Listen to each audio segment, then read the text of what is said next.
বন্ধুরা কেমন আছো সবাই? আবার একটা মিনি ব্লগ নিয়ে সকাল সকাল তোমাদের কাছে চলে এসেছি। এমনিতেই আজকে এত বাজে ওয়েদার, ঘুম থেকে উঠতে দেরি হয়ে গেছে, তো তাড়াতাড়ি করে হাজব্যান্ডের অফিসের লাঞ্চটা করে দিচ্ছি। তো কড়াতে একটু তেল নিয়ে 5 ফোড়ন দিয়ে শুকনো লঙ্কা দিয়ে একটু আলু উচ্ছে ভেজে নিচ্ছি।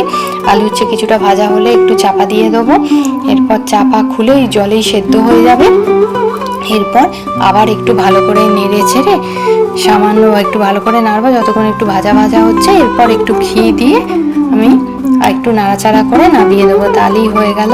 এটা খুব সিম্পল, খুব তাড়াতাড়ি হয় এবং গরম ভাতের সাথে খেতে খুব ভালো লাগে। দেখো অনেকে এখানে কুমড়ো দেয়, যেহেতু আজকে আমার খুবই দেরি হয়ে গেছে তো আমি আর ওসব দিতে যাইনি, যা ছিল তাই দিয়েছি। এদিকে দেখো ভাতও ফুটে গেছে, ভাতটাও এবার নামিয়ে দেবো, প্রায় হয়েই এসছে। এমনিতেই বলো সকালবেলা কত তাড়া থাকে না, তার উপর তো একটা অমলেট করে দেবো। অমলেট করে দেখো কড়াতে একটুখানি সাদা তেল ও ঘি নিয়ে নিয়েছি, এরপর অমলেটটা দিয়ে দিলাম। এগুলো চটজলদি তাড়াতাড়ি হয়ে যায়, সবাই জানো এগুলো। তো বন্ধুরা তোমরাও জানিও এরকম দেরি হয়ে গেলে কে কিভাবে ম্যানেজ করো আর কি। আমি তো এরকম সিম্পল মেনু দিয়েই সেদিনের মতো ম্যানেজ করে দিই আর কি।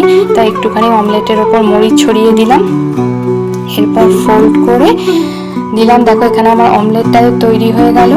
আর এবার দেখো এই যে ডালটা দেখছো, এই ডালটা আমি কাল রাত্রিরেই করে রেখেছি, এই ডালটা দিয়ে দিলাম গরম করে।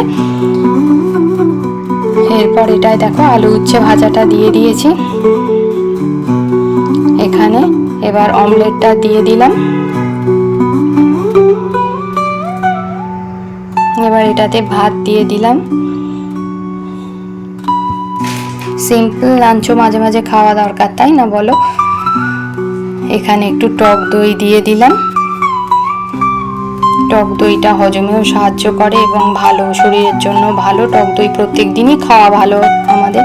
তো হয়ে গেছে দেখো বন্ধুরা, এবার তাড়াতাড়ি করে আমি কন্টেনারগুলো সব প্যাক করে দিয়ে দিচ্ছি।